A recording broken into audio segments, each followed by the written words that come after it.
That song is movingly beautiful, so much so it's difficult to speak. Thank you, Maitri.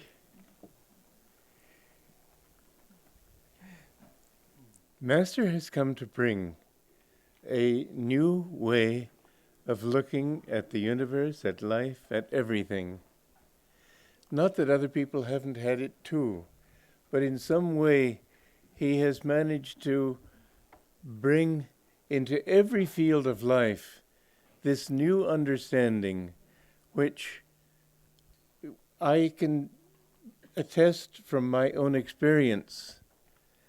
The skepticism, the intellectuality, the attempt to understand everything with the intellect.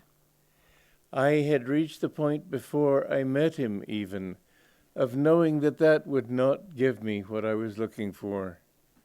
I knew that reason was a tricky tool at best.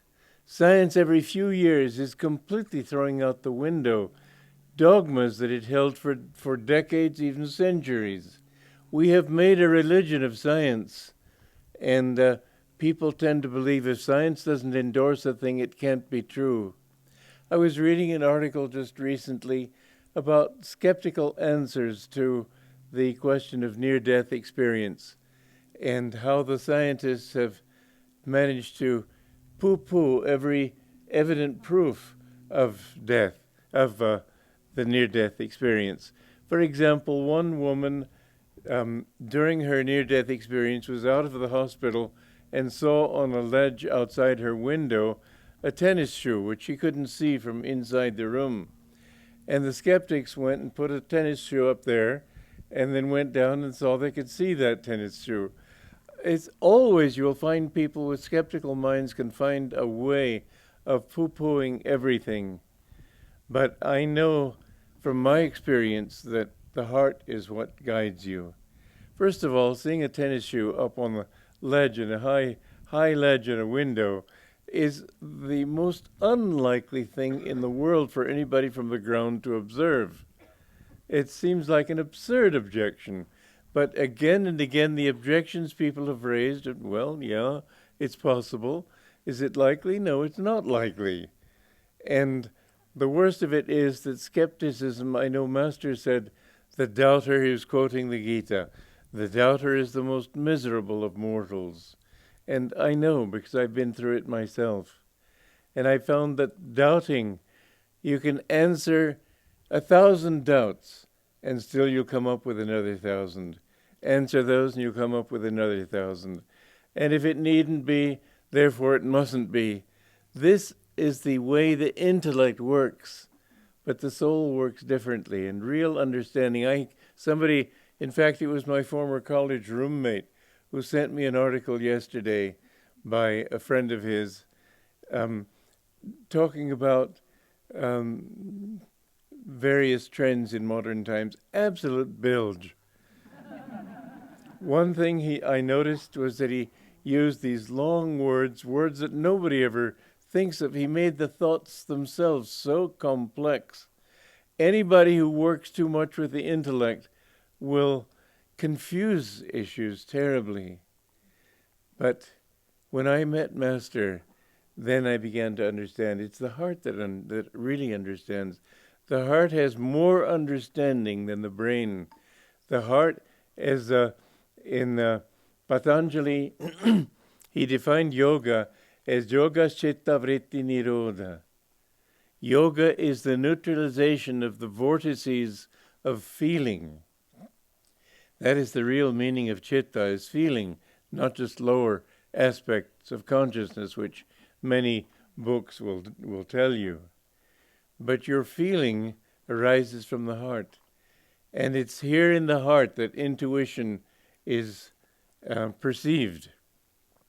Science says that you mustn't allow feeling to come into the picture. But it can never find the truth that way. There has been over, I would say thousands of years, although we don't know all the ancient history, but in all the history we do know, we know this much, that There has been one category of humanity that have stated the nature of truth and have never changed their minds on one word. In the Christian dogmatists have said that the Bhagavad Gita had to have been written since the times of Christ because it uses the same words that Christ does so often. Well, it isn't that Jesus borrowed from the Bhagavad Gita. It isn't that the Bhagavad Gita borrowed from Jesus. In fact, the Bhagavad Gita long antedates the birth of Jesus. But the truth is the truth. You don't have to learn it from a book. And all those who have had this perception and have seen truth as it is, they have never changed their minds. The same things that Krishna was saying, the same things the most ancient sages of India have said, these truths are being said by saints today. It's not as if new saints come up with new truths. If there is a new truth in spiritual teaching, you must hold it suspect, because truth is eternal. There is no way that you can create a new truth. So the teachings that Master brought us are on a deeper level than science can give us. And whether science, I know my dad said to me when he came, and he was very much opposed to my having come to Master. And when I came, when he saw me with a beard, he was just absolutely outraged. And I know that I had been staying out at the desert, and Master, when he heard that my parents were coming, he told me to go see them. But he said, we can't have you looking like that. He told me to grow a beard, but it was beginning to become a bit wild. And and so he had me sit in a chair and asked for some scissors and trimmed my beard himself. And ever since then, I've tried to keep it that length. But Dad said to me, if I were to get a few doctors to... My voice isn't in very good shape today. If I were to get a few doctors to rule on your what you're telling about energization, would you accept their testimony? I said, Dad, there are many doctors who follow these teachings and accept it completely. Well, there was nothing more he could say, but he probably thought they were too, just lost souls. There really is there's a dividing line, there's no coming together between skepticism and faith. And yet faith endorses the certainty of the soul. And when Master describes samadhi and other people describe their experiences of God, it's always the same. This infinite light, this infinite joy. Saint Simeon, the new theologian, and he's called the new theologian because he came 1,000 years after Jesus. He lived more than 1,000 years before our time. So we can't really call him the new theologian, but that's his name. So Saint Simeon, the new theologian, said that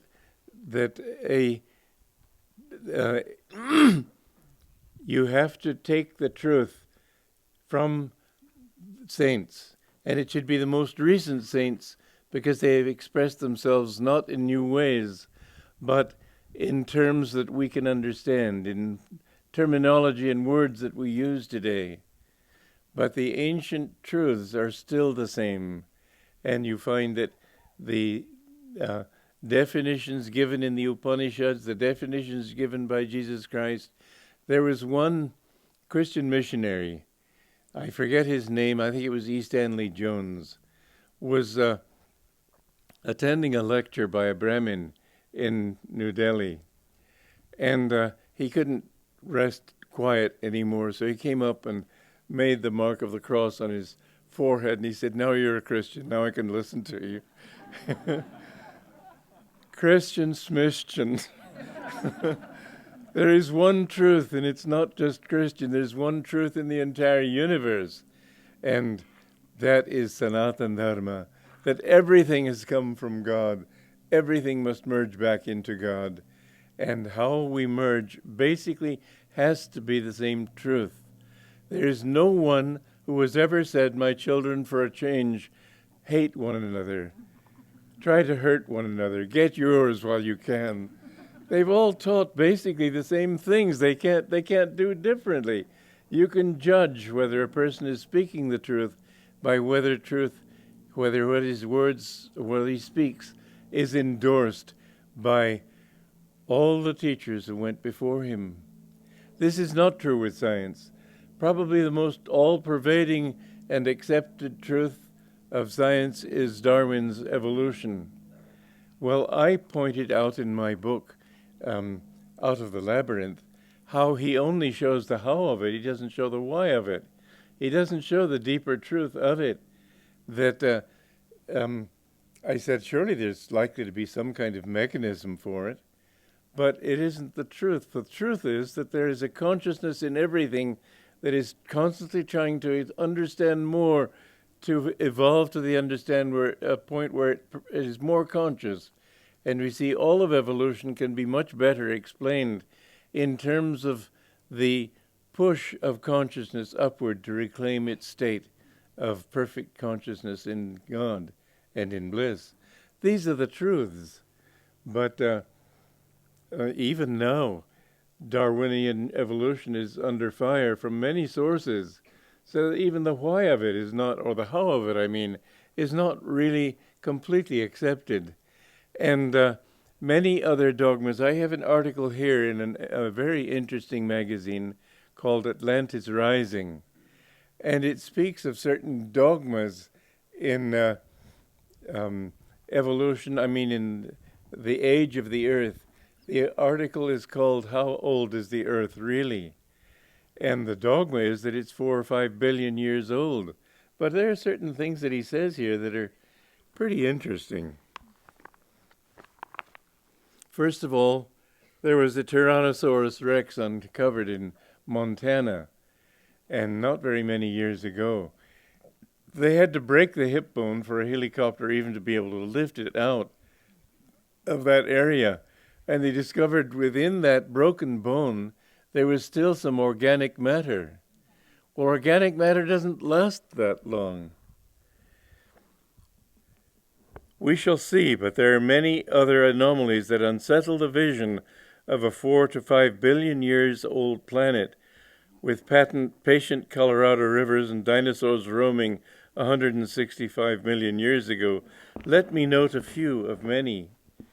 Helium levels of the atmosphere. On our planet, helium is produced by radioactive alpha decay. Radioactive elements in the rocks, for example, uranium and thorium, produce helium in this way, and it leaks into the air. Given the amount of helium in rocks and the rate of decay, one can extrapolate on the scale of the planet, and this gives 67 grams per second. There are roughly 3.71 billion tons of helium in the atmosphere. At 67 grams a second, it would require 2 million years to reach this amount. This is not 4.6 billion years. Who's right? At the current rate of decay is, in fact, slower than the earlier years of the planet, as the radioactive sources are drying up, so to speak. Is the helium simply escaping the atmosphere? But the probability of helium atoms achieving escape velocity from the Earth's field, too, can be calculated, and the amount escaping is only 1/40th the amount entering the atmosphere daily. Upper limit of the Earth's age given helium levels is 2 million years. That's quite a difference. Who's right? I don't know, but there's some very interesting thoughts here. The salinity of the oceans. While many processes bring salt into the sea, few allow the salt to escape. The salt builds steadily. Of course, it builds at a computable rate. Every kilogram of salt water contains about 10.8 grams of dissolved sodium ion, Na+, by weight, giving about 1.47 times 1,016 tons of Na+ in the ocean. Some of this salt is supplied by rivers, and some directly by ocean floor springs and sediments. It is calculated that 4 0.57 million tons enter the sea per year, while the minimum possible rate in the past is 357 million tons. A later study in Nature magazine increases this 457 million figure, so we are talking conservatively. The exit rate of the salt is a maximum of 122 million tons per year, and the maximum in the past, 206 million tons. Given all this, the maximum age of the ocean is 62 million years, not actual age, but maximum age. Well, there are several other very interesting facts that I'm not going to read to you, but what I want to point out is that I just have become quite skeptical of what science tells me. You know, a very famous scientist in Germany said that a new scientific discovery gains acceptance not because it is logical, but because the old guard die and the new people are born with a sort of becoming accustomed to this thought. Scientists are human beings. Human beings are dogmatic. Scientists are dogmatic. You can't get away from that fact, and the scientists are constantly arguing against new things only to be knocked on the head sometime later, and time eras become longer. Here they're becoming shorter, and I'm absolutely amazed by this article because it knocks on the head so many basic scientific theories. But remember, most of science is a theory. It is not a fact. And who cares? I mean, I'm perfectly happy for the world to be 2 billion, 5 billion. It doesn't matter to me. I've stopped counting after about 1,000. The point is that if you want to understand what life is about, I realized this when I was 13. I wanted to be an astronomer, and I worked at it for some time. I even had a mirror that I was grinding, and I worked at it for 6 months, and it was close to being finished, and it dropped off the table and chipped, and I was discouraged. But I came to think further about science, and I realized that what does it matter to me how many galaxies there are? What does it matter to me how old the universe is? What do most of scientists' scientific facts mean? What I want is inspiration, and I came to understand that truth hasn't anything to do with facts so much. It has to be factual, of course. But inspiration is what we need. And this is where the Guru comes in. He can bring to you that kind of understanding and that kind of inspiration which will help you to know God. And he can help you to overcome the most difficult thing of all to overcome, which is the ego. Because the ego is that which prevents us from seeking truth, from seeking anything but our own convenience. The ego gets in the way of our understanding things objectively. It isn't the feeling that gets in the way, it's the ego that gets in the way. Feeling, if it's upset and emotional, of course. I remember this friend of mine in college had a friend of his who was a professor of French, I think. His name was Jean. And he had an unusually small heart. And he took pride in this fact because he thought that meant he was objective. I don't take pride in that.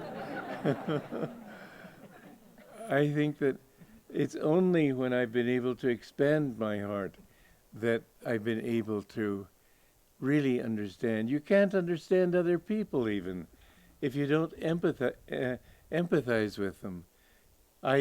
When I look at people now, I often almost feel like tears, like weeping, because they're so wonderful. They're all just trying as I'm trying for the same truth, which is bliss. And to me, even ordinary people, sometimes I find myself almost unable to bear the bliss of it, knowing that that's what they're looking for.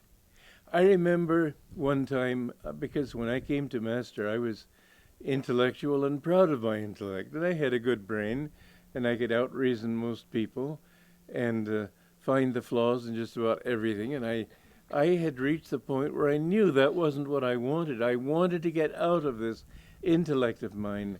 And I tried doing it until finally one day I woke up and found myself getting proud of my humility. And I thought, is there no cure for this thing? The more you try, the harder it gets. And then I remember one night I sat in my meditation room and I said, I'm so sick of this ego. And I said, get out! And I said it with all the force of at my command. And I came out from my meditation. I felt so free afterwards. And I came out from my meditation room, and Master was standing above the tennis courts looking out over Los Angeles. And so I came to him and knelt and took his blessing. And he tapped me on the head. He said, very good. He knew what I'd been going through.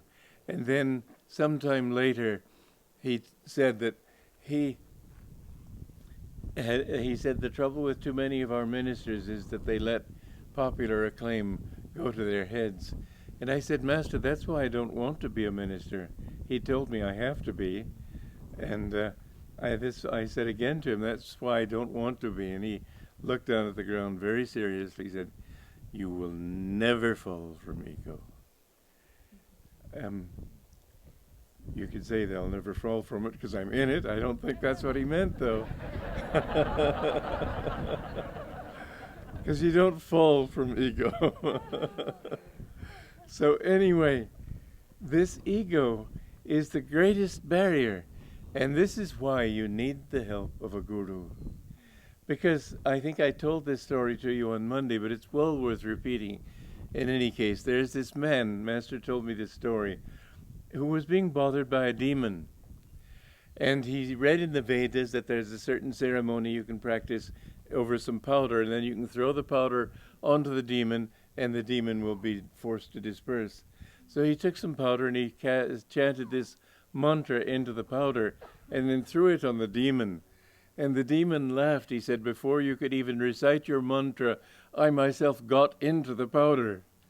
So Master was using this story, which may or may not be true, as an example of the ego. The very ego with which you are trying to dissolve the ego is already infected with the demon of egotism. And it's extremely difficult, like that experience of mine, trying to overcome it, trying to become humble and finding myself becoming proud of being humble. It's a joke, but it's a serious thing. You just can't break out of it as long as you're working from the ego. So there is only one solution. I found it before I met Master, actually, because I had been trying so hard to improve myself, to achieve some measure of perfection. And I found again and again that as I was working on one good quality, some bad quality would come up. It was hopeless. When I read Autobiography of a Yogi, I had reached the point where I knew I needed help. Sometimes people say to me, do I need a guru? If they say it belligerently, I say, no, you don't. But if you reach the point where you know that you need God, then you will have reached the point that you know you need a guru. There was this man, again, I think I may have told you this story on Monday, who a little boy came to him and asked him to accept him as his guru. And the guru took him down to a river and held his head under water. And after a while he let him up and he said, what did you want more than anything else? And the boy was spluttering, and finally he was able to say, air, air. And the guru said, when you want God like that, come to me. So this idea of a guru is something to be taken very seriously. Shankara said that it's the greatest blessing in the three worlds to have a God-known guru. And the question with us is that Master said he was the last guru, the last of the line of gurus. And many people have taken this to mean, well then, are we stuck? I'm probably the only person here, and certainly one of the very few people still living, who could have known him. I doubt that anybody here did know him. Does that mean that therefore you're all stuck out there, you poor slobs? It does not, and I want to make this point very clear. SRF insists that Master is the last guru. Well, let me give you a few facts on that score. First of all, I asked Master, must you have a guru, a living guru? He said, you must have met him at least once. So where does that leave you? I asked him, what about that man in Vrindavan whom he gave Kriya? Remember 2 penniless boys in Vrindavan? And Master said, inwardly he is kept in touch. So Master was aware of that.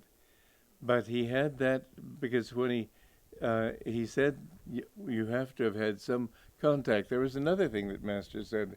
You can't find God until you have freed 6 others.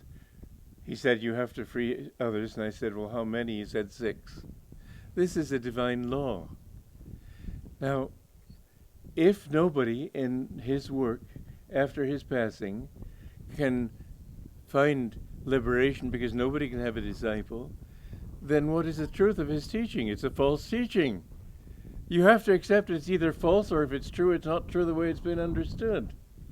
My understanding is that Master said he is the last of the line of gurus, but not the last in the line of gurus, and that's a big difference. In other words, like Jesus Christ, he is the one who brought this message, and he was an avatar. And what is an avatar?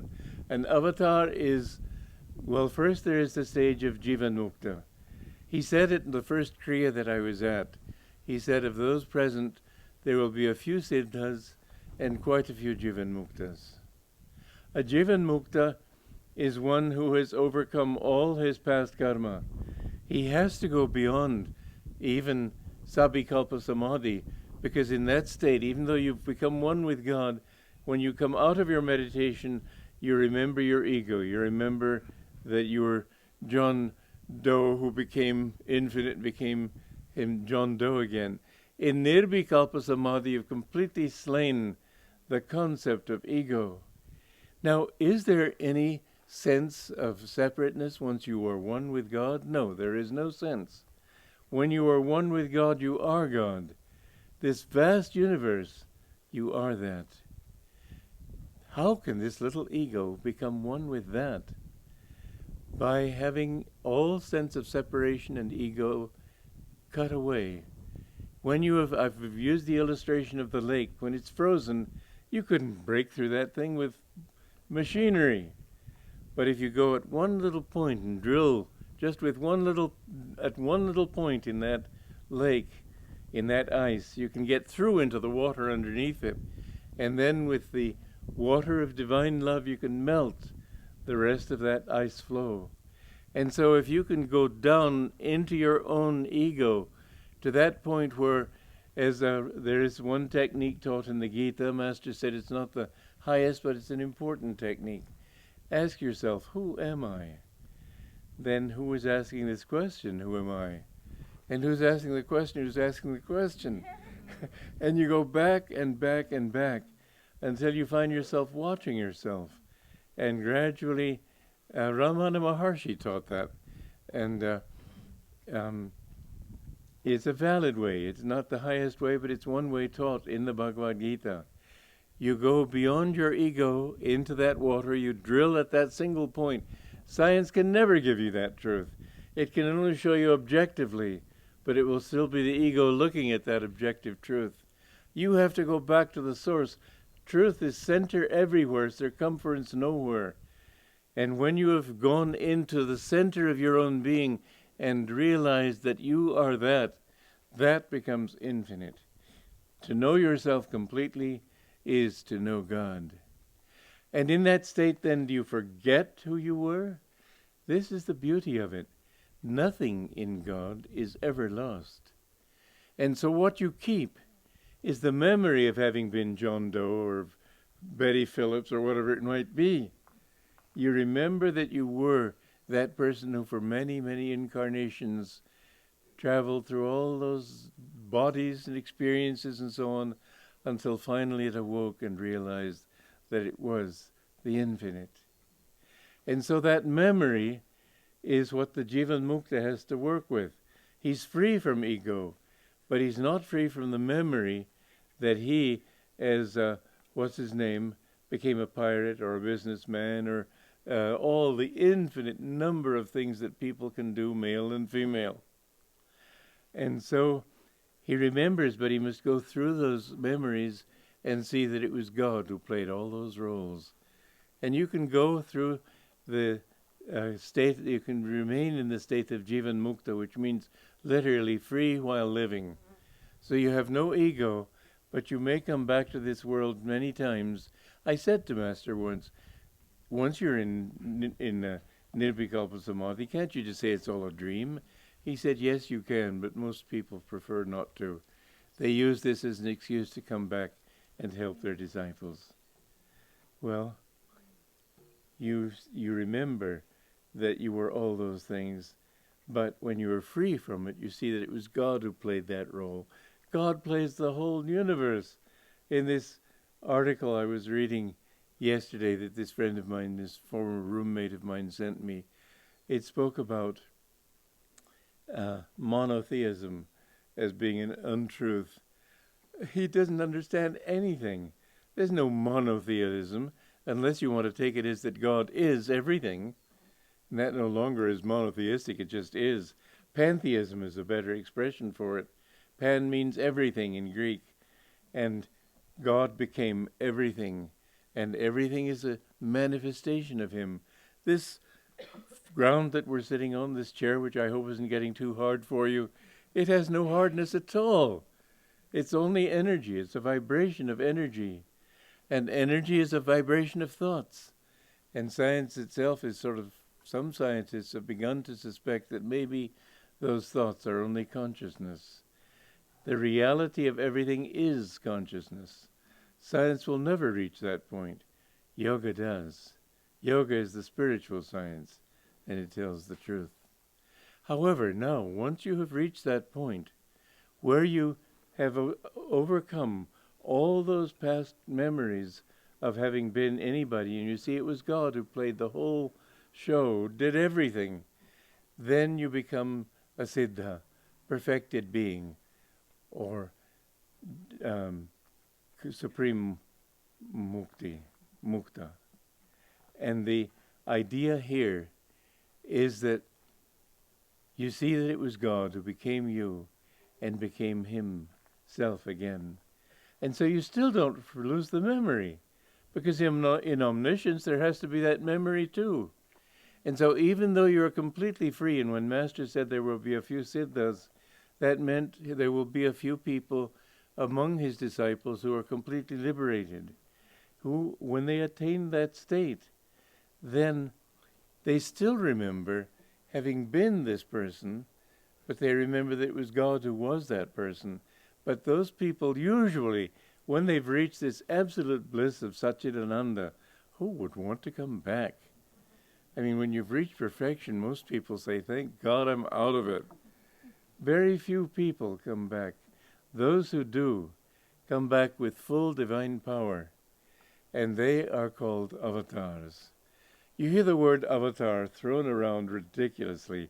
So-and-so in his avatar of Wall Street banker was, that's not the meaning of avatar. Avatar, they've corrupted it. They think of a financial guru, for example.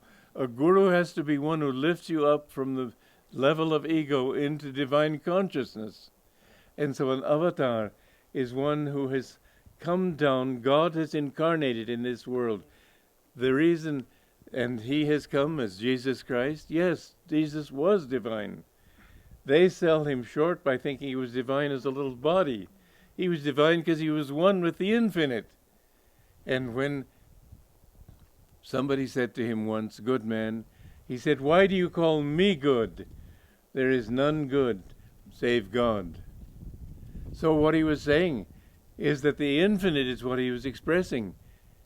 His little body, that's not what you can't call a human being even good, because all goodness comes from God.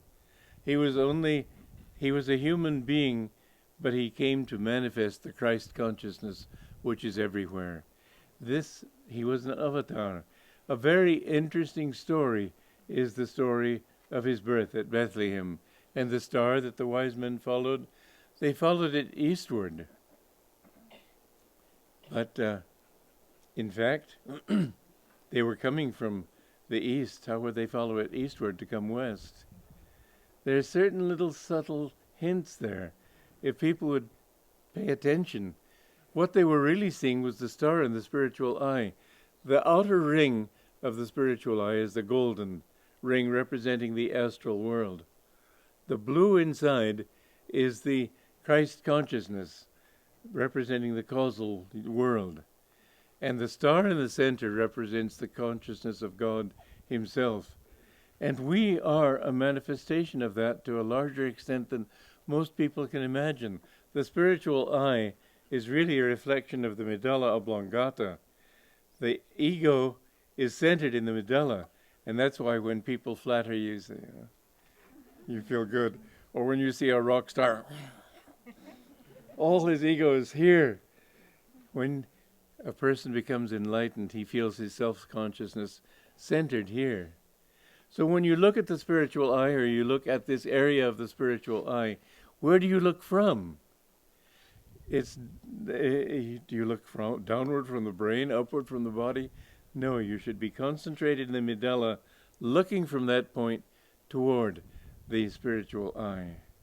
And the more you become absorbed in that, the more you begin to realize that that is where your center of consciousness is. A master is like a human being, a normal human being, but everything he does, here is where his sense of self is. And the more deep you go on the path, the more you feel yourself becoming centered here. You'll first of all feel a lot of joy and a lot of love here, and gradually you'll feel yourself drawn up here. The more drawn you become, the less ego consciousness you have. And we need,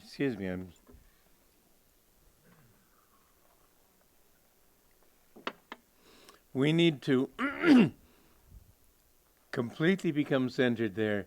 Then a channel opens up to the top of the head. And they say that an enlightened soul goes out through the top of his head. Sometimes they'll even see a break in the skull here, to indicate that the soul has escaped from that point. But you can't reach this point except through the spiritual eye. So the truth of it is that this is the seventh chakra, but this masquerades as the seventh chakra temporarily until you've completely brought your sense of self here, and then you direct it upward toward the spiritual eye.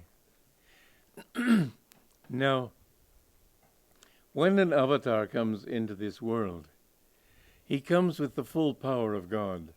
A Jivan Mukta, one who's still trying to rise, he doesn't have that full power.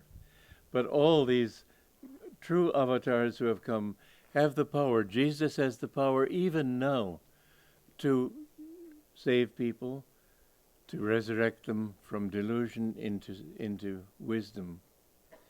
Rama has that power now. When they chant the name of Rama and Krishna and Jesus and all the great avatars, they are chanting a truth. Those men are not dead. They are alive right now, and their power is right now. And it is very different from a saint who has achieved God and has that sense of oneness with him, but hasn't that divine power. Jesus had that divine power, and the only great mistake that people make is the thought that mine is the only way. And you find that this is so everywhere. Everybody thinks his own is the best way. When I was a child, my father gave my brother Bob and me 2 presents. And each of us was arguing as to which was the best. His own, of course, was the best. Then my father came back and said, "No, you've got it wrong. I meant this one for you, that one." And so suddenly we switched our allegiance, and this was still the best. We did it in fun. But in fact, some people do it in dead earnest and kill each other because they think that, if the goal of life were to reach the equator, those north of the equator would be told to go south. Those south of the equator would be told to go north. And human nature being what it is, it never knows when to stop. And so it keeps going after it reaches the equator. And so you can imagine some people down in the south meeting people determinedly coming north and saying, no, no, you're supposed to go south. No, no, we're supposed to go north. And so they come to blows. Well, all they're supposed to do is reach the equator. The truth is one, and it's central in ourselves. What Jesus came when he said that his is the only way. It is the only way. Sanatana Dharma is the only way. The only way to know God and to be saved is to become one with him, to become one with his consciousness. But God did not punish the rest of mankind by giving mankind his only incarnation in this little tiny corner of this world, leaving the rest of people, now that we know how old and older the world is, the thought that he waited thousands and thousands of years before even coming and telling them how they could be saved is just unthinkable. It's ridiculous. Yes, Jesus is the only way because he represented the only way, but that only way has been taught word for word practically, and that's why they, Christian missionaries in India, thought the Bhagavad Gita had to have been borrowed from the Bible because it was teaching so many of the same truths. But truth is one and eternal, and that avatar has come again and again into this world, and it is each time a special soul. Jesus wasn't an abstract manifestation of God. He was that soul who had been through all the troubles. He knew what we go through. He understood it from experience. It says in the book of Revelation, all those who, I forget the exact wording, but who overcome, I will make a pillar in the temple of my God. I think he says, even as I overcame and am set down with him. These are truths that he stated again and again. And in the Indian scriptures, where they have had much more sophistication, because they've had thousands of years of spiritual civilization, they've been able to clarify these things. And even so, they get it wrong. And it has been necessary again and again. This is why it says in the Bhagavad Gita, whenever virtue declines and vice is predominant, is in the ascendancy, I myself incarnate in this world to bring truth back to people, to put virtue in its place, and to punish evil. And this has been the role of avatars also, as opposed to saints, that they have had to punish evil. Jesus drove those money changers out of the world, out of the temple. When you read about Jesus, gentle Jesus, sweet and mild, you put that together with his driving out the money changers, it doesn't work. When he called the Pharisees thieves and robbers, it doesn't work. When he stood up to them and outraged them so much that they were ready to stone him to death, it doesn't work to speak of him as gentle and mild. An avatar comes to challenge people much more than an ordinary saint. He comes to tell them, look, wake up! This is what you're about, what life is about. And this is what each individual, once he really knows that he wants God, he must understand the need for a guru. Because at that point, if you think you're going to get there on your own, you'll still be wandering a long time from now, because the ego won't let go of you. The ego will hold you down. It'll give you all sorts of false reasoning to persuade you, well, what are we going to do about that subject? Here, our guru has left his body. I have to say this, that when Daya went to India, she was determined on this dogma that Master was the last of the line of gurus, the last guru. I have to say, if that's the case, then Master's teaching is false. Because he told me that everybody has to free at least 6 others. And if he frees 6 others, he has to be their guru. And therefore it cannot be true that there will be no other saints. Or if there are, as I said, then his teaching is false. But that's not what he said. Daya, when she saw that the Sikhs have they call their guru the Guru Granth Sahib, she leaped on this and said, Master's lessons are the guru. And he said his lessons would be the guru. Master told me personally, no written thing can be the guru. You can challenge scripture, and it won't be able to answer you. You challenge a guru, he can answer you.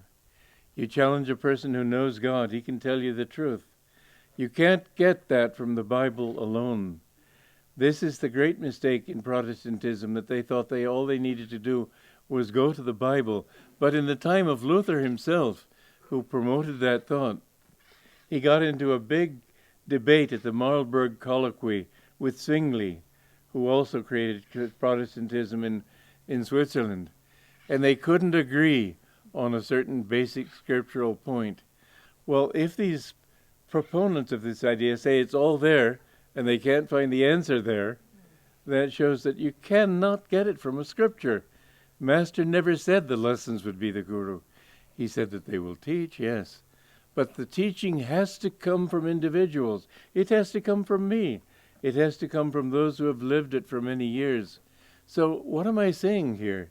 I'm saying that if his word is true, if there is a need for a living guru, if there is the fact that he's launched a teaching that would endure for thousands of years, if they would find God, it means that somebody's got to be living in the work. They can't go out of some other guru to find it and then decide that the Ezra teachings are a good way, but they get their contact with God through some other source. It doesn't make any sense.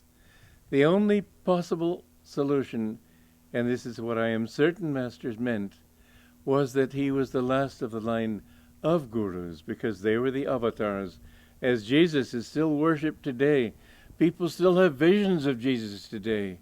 There was one man who had been a monk for many years, and when he met Master, he had this feeling that Master could help him, and he prayed to him to be shown a vision of Jesus.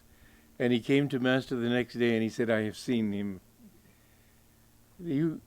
These are true things. People do have visions, and those visions are life-changing. But Jesus, although he's still active and still able to bless and guide people, still there is this story of Namdev, the saint that I talk about in this new book, by the way, The New Path. It's just come out. Please get it.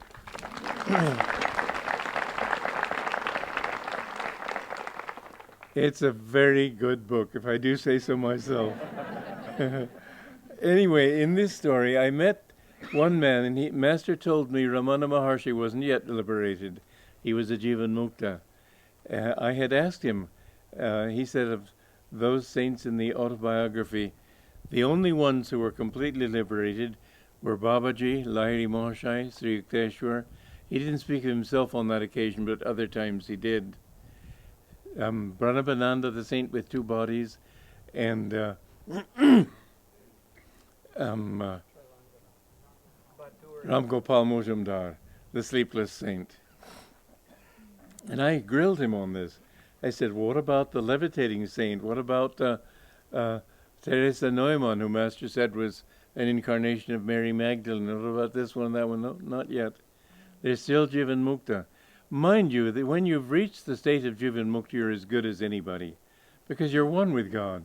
You just have these memories to overcome, but you don't have the same power to help people as an avatar, but you have the same realization. There cannot be grades of realization of oneness. There is oneness with God, what the Christian saints have described as a spiritual marriage. When you attain this spiritual marriage and become one with Him, no one is higher than another. They don't speak that way. Jesus himself, when somebody wanted her son to be sitting at his right and left hand, Jesus said, "You don't know what you're talking about." The truth is that when you have attained God, you are one with Him. There's no throne to sit on. There's no astral world. It's just oneness with that infinite. And you are in absolute bliss, Satchidananda. Well, anyway, within this pattern, there are certain works which, for example, in India, people try to find a guru. Among Sikhs, I have taught in Punjab, and I have found that Sikhs, even though they call their Guru Granth Sahib the Guru, it is not understood that way really. It has a certain reverence. But Sikhs today go to seek their gurus. And I imagine that's always been the case. Whether it is or not, this is the truth that I am telling you. You need a guru. You need a living guru. You don't need to have him with you. You don't need to be with him all the time. But there must be that one physical contact. There must be that one soul contact while the Master is living. And that leaves all of you out if you don't take into account that his disciples also would become his channels. He said, it says in the Bible that at this time Jesus did not initiate people personally. He initiated them through the disciples. And this is true in Master's time. Master had me initiate somebody when he was living. And this was a rather frightening thing for me, because he asked me to do this when I was only 22. I hadn't been with him more than 8 months. And he had me, I remember Bernard came into my room on Saturday morning. I had known that Master was to speak on Sunday, because it was my job to send out the notices to the churches. And I knew that he had not talked for 2 months in San Diego, and that finally he was to speak there this next Sunday. Saturday, the day before, Bernard came into my room and said, Master can't go, he wants you to go in his place. Well, he could have asked a lot of other people, but he asked me. And after that, I had to give a Kriya initiation to somebody. I'd only attended one initiation. I'd never spoken in public in my life. I was horrified. And I had 12 hours to really get ready for this thing. So I took the bus down to Encinitas, and I had Brother Bhaktivedanta teach me the ceremony of the Kriya and tell me a little bit about what to do. In those days, they had the curtains closed. You were up on the platform, and the curtains were closed until the moment the service began, then the curtains opened. So I could hear all this mumbling outside. But when the curtain opened, my God, the church was full. There were people looking in the window. There was standing room around they showed their spirituality by none of them leaving. But I didn't get nervous because I was thinking, those poor people, they've expected to see their guru and they see this 22-year-old in his place. I've never been nervous because I've always thought in terms of people's needs rather than my own. But the truth is that Master pushed me into the public, and in a rather rude way, you might say, like a baby bird being pushed out of its nest. From then on, he had me teaching, and he made me a minister, really before I had even been with him a year. And he put me in charge of the monks after I'd been with him not even a year. And he did this to other disciples, but he said that this is our role, to transmit. He said, when you speak to people, don't give them just your ideas. Don't give them just words. Give them your vibrations. He had me standing outside the church very soon after I came there to shake hands with people. Well, I was just this young chick. I didn't know anything. But everybody was drawing from me because they felt I was representing him.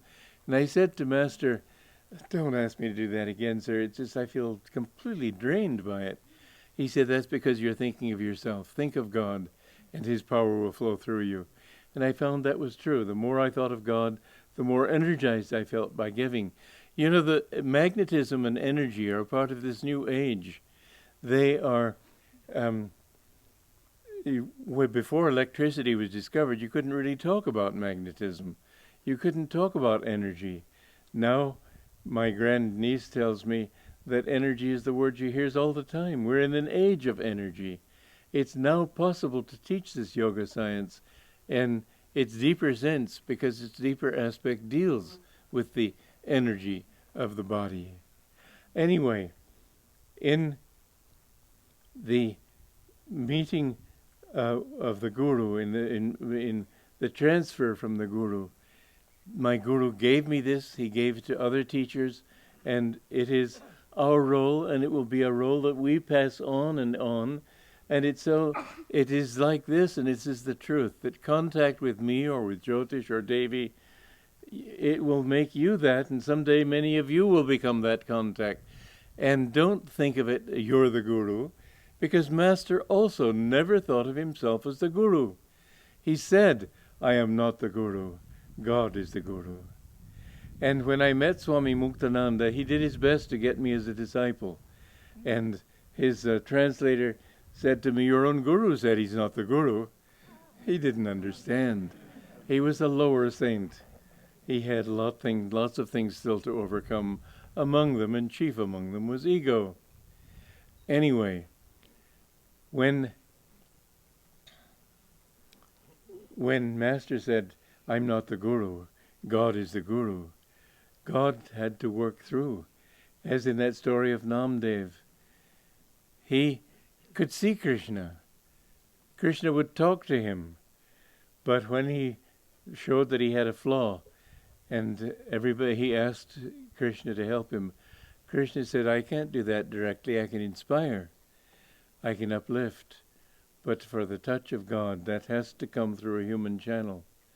And so he met this guru, and it talks about that story in the New Path. It's a very interesting story, and it was told to me by the one man that Master said is fully liberated, that he knew in India.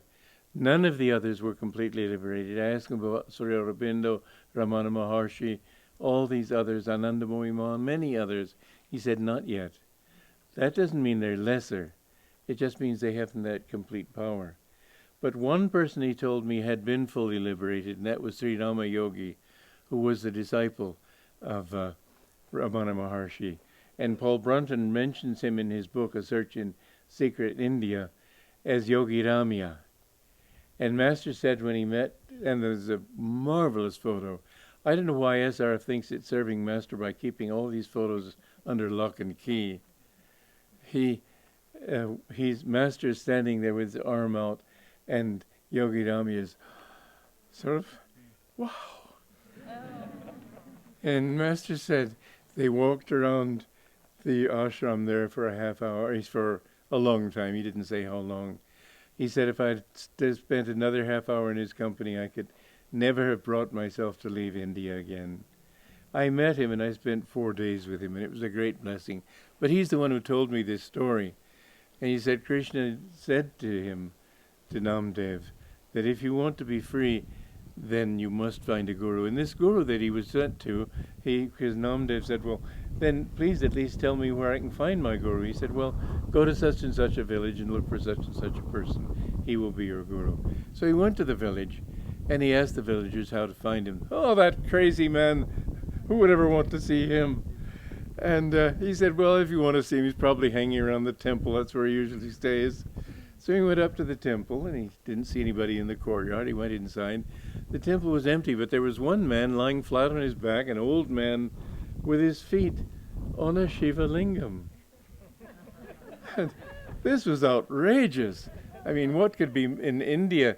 The foot is the lowest part. You never sit in a room with your feet pointing towards somebody. It's a sign of disrespect. You have to tuck them in. Remember that if you go to India. And the man was with his feet on a Shiva lingam. This was the worst insult you can imagine. And he said, what are you doing with your foot on that lingam? And the man said, well, do you see, my son, I'm very old. If you feel that my feet shouldn't be there, move them to where there isn't a lingam. So he moved them hastily, and just as he was about to put them down, there was another lingam. And he moved it again, another lingam. Finally, he understood what he was being taught, that God is everywhere. You can't isolate him with a little murti. Idol worship is not, as most people think in the West, it's not worshipping the image.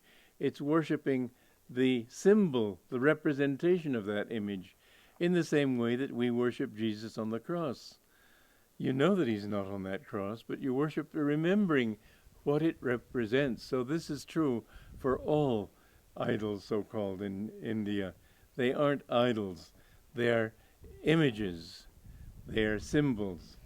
And so, anyway, then he understood, and he prostrated before this man, and the man stood up straight and strong and gave him this touch of divine. And later on, Namdev was wandering the country and seeing God everywhere and in everything, and just in absolute bliss. And one day he happened to be near the temple where he used to worship Krishna, and he appeared in the temple, and the image took life and said to him, as Jesus has sometimes spoken, as he spoke to St. Francis from the cross. And he spoke to him. He said, "My son, I've been missing you. Where have you been all this time?" And Namdev said, "Well, how could I think to come here when everywhere I look, I see you?" And Krishna said, "Now there are no cracks in that pot." I didn't tell you the first of the story, but there was another saint in the village who was also a saintly man. And there was a big convocation of these different people, and this other saint was a potter by profession. So, reflective of that trade, he went around slapping everybody. And everybody had so much respect for him, they just accepted it. But when he came to Namdev, Namdev had many followers there too. And he slapped him too. And Namdev, "Why do you do that?" And the man calmly stood up. He said, "There appears to be a crack in this pot." And that's when he went to Krishna and asked him for his help. And then when Krishna said, "And now there are no cracks in that pot," that's what he meant. This is the state that all of us must attain. I met a Monsignor in Italy who had come to talk with me. And I had written an article saying certain things that the Catholic Church just doesn't know, and he was trying to defend it. And I answered him very well. And finally, when I said, his idea of perfection was when you go to heaven and you live there, and you're just as good as any saint at that point. Well, sure, we're all as good as anybody else. Nobody is less than anyone else because they're all manifestations of God. But there's some people who know it, and they deserve a reverence that those who don't know it don't deserve. Because you need the company of the saints. One moment in the company of a saint will be your raft over the ocean of delusion. That influence is what is changing. You know, when you shake hands with people, I mentioned this earlier, the top of the body is a horseshoe magnet, and so is the lower part. When you meet with the hands, the lower part has a magnetism in the upper part.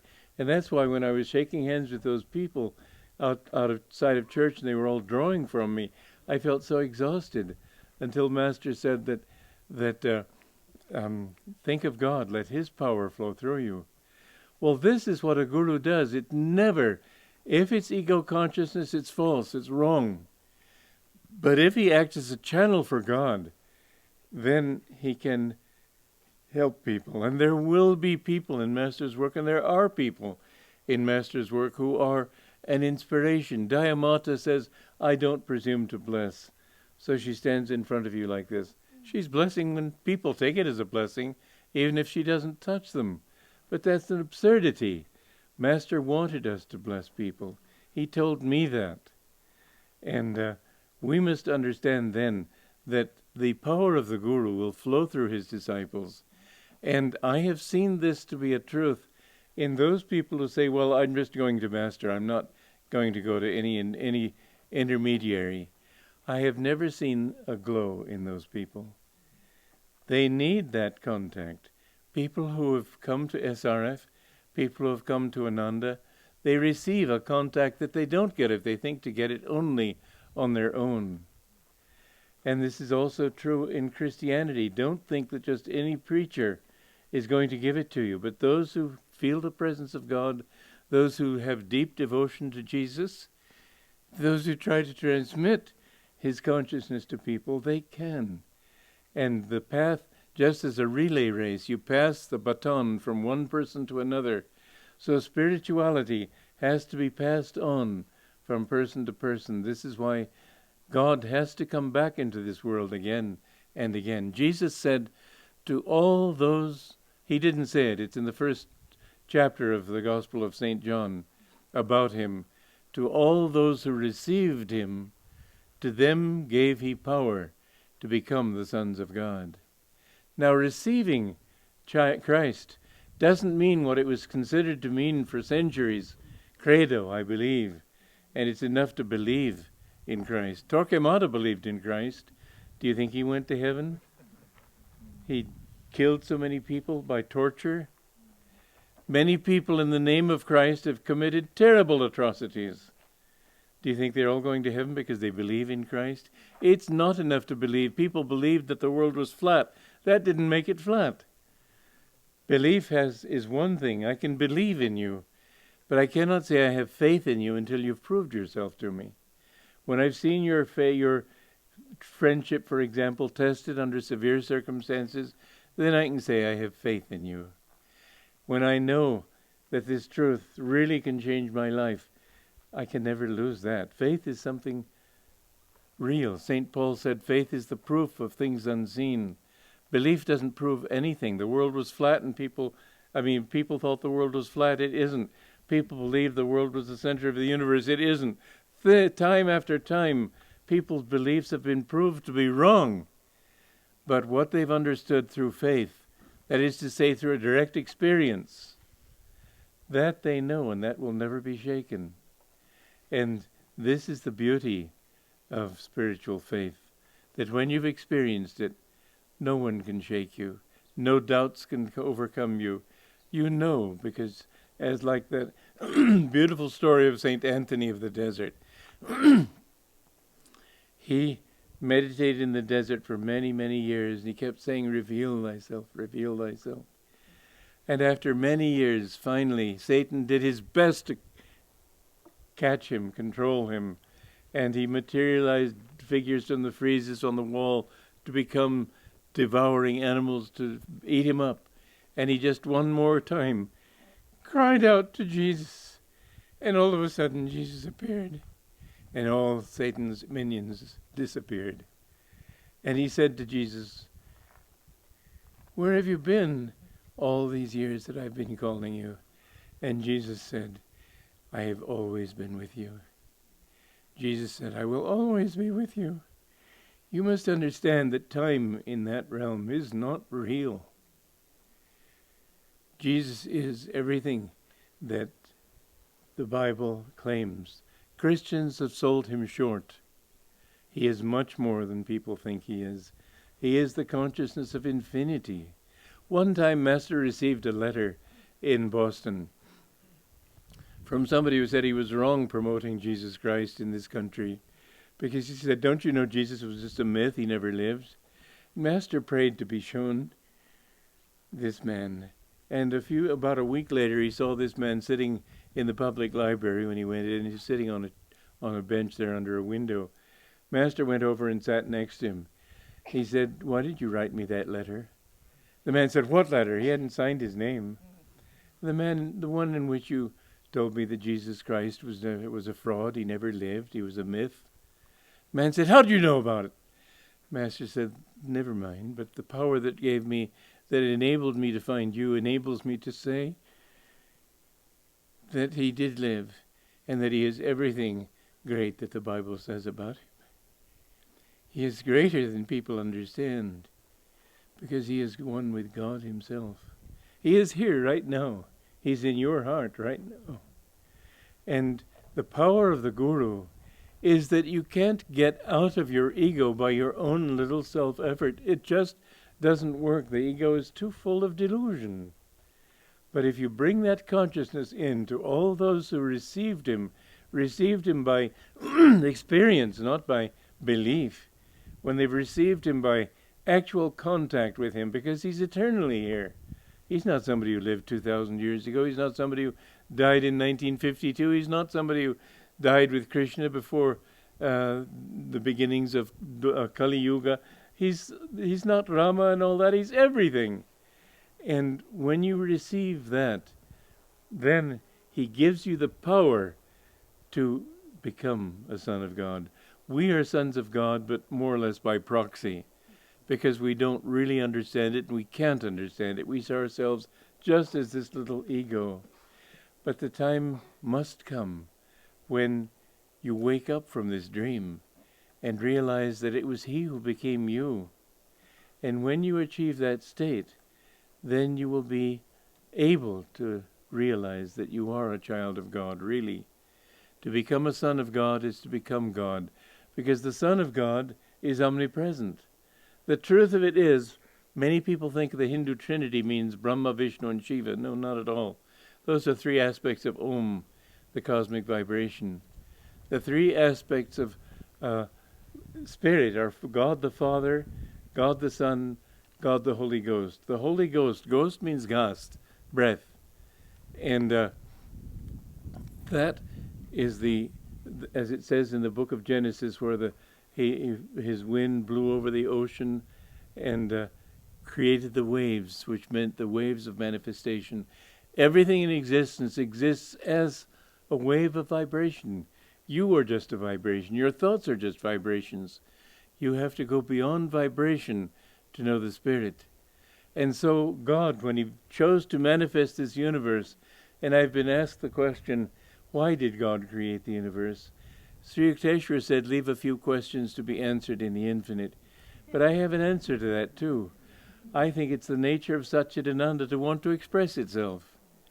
And that it's the nature of Satchidananda to want to be creative and to manifest this universe. We have been born of that bliss. And our duty, implanted in our very souls, is to seek that bliss in everything. And we make mistakes again and again, but finally we understand that where we will find that bliss is inside, never outside. Heaven is only a byway station, a halfway station. You have to go beyond heaven. You have to go beyond the thought that God is limited. You have to go to infinity. And so God creating this universe, in the beginning was the Word, and the Word was with God, and the Word was God. Most people think the Word means the Bible. Could there have been a Bible before there were books to write in? Could there have been a Bible before there was human tongue to express words? No, the Word means the vibration. When you speak, your words are the vibrations of your thoughts.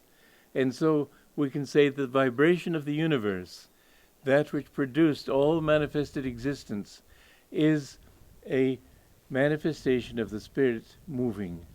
He created Om, so God became the moving particle, every vibrant atom in the universe.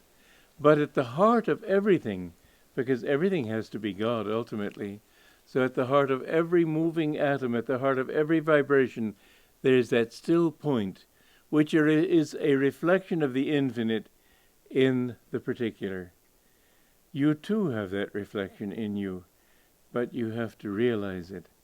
But the Son is what Jesus was. He was one with the Son. I asked Master, what should one be in order to reach that state of being called a Master? He said, you must have attained at least Christ consciousness. Oneness with the Son. To become the sons of God means to become one with God. The Son is that aspect of the God which reflects God in creation. So you see that the Bible, and I've only touched on many, many statements that indicate that Jesus was absolutely at one with this teaching. But you do need the help of someone who has that state or is higher than your state. Always seek good company, because your company creates an exchange of vibration. And the people with whom you mix will determine to a large extent your own consciousness.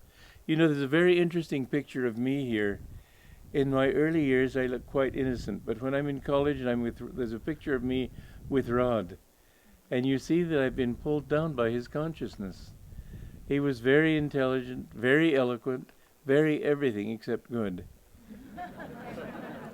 And I don't mean he was bad.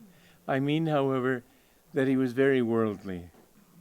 And I became worldly, and it took me quite a while to shake that off. The company you keep is extremely important. When you eat in a restaurant, you're in a taking mode, and you absorb the vibrations around you. So make sure that you go with other friends who are either don't go to a restaurant or eat with your own friends who keep your vibration intact. You must preserve that and mix with people who uplift you, not with people who pull you down. They are false friends. He alone is a true friend who helps you to become what you really want to become. Don't say, well, I've known him for years, therefore he's a friend. He is your true friend who uplifts you. He is your enemy who pulls you down. But the final and best friend of all is the Guru. And his only interest, as I saw with my Guru, his only interest was to help us. He didn't want anything from us. He hadn't come here for anything we could give him. But what he wants from you is your own self-realization. And what those who are his true disciples want is only your realization. And Ananda itself is not here for what it can get. It's here for what it can give. But remember, yes, you do need a guru. You need a living guru, and you need that contact with Master through that living guru. So when you come to people who represent him, feel that it's him that they are representing, not themselves. They should feel that way too. But to the extent that you're able to draw Master through them, to that extent will Master be able to help you. And his is the power behind this work. And he said that Jesus was also a part of that power. Our line of gurus is Jesus Christ, Babaji Krishna, Lahiri Mahasaya, Swami Sri Yukteswar, Paramhansa Yogananda. And that was the end of that line, just as Jesus was the end of his line. He didn't talk about a prior line, but there was that line. When the three wise men came, well, I'm not going to go in that story. It's a very interesting story, but I don't have the time. So, what you must understand is that to the extent that we can represent him, to that extent we can help you. To the extent that you can feel his power flowing through us, to that extent he can help you. But don't think you can get there on your own. You can't. No one can. Everybody who has ever found God has not found him in a vacuum. He's found him through right contact. And you will find that the Christian saints either were already born highly enough evolved not to need a guru, or that they had gurus but didn't talk about it. Okay, I'm afraid my time is at an end. I could go on and on, but...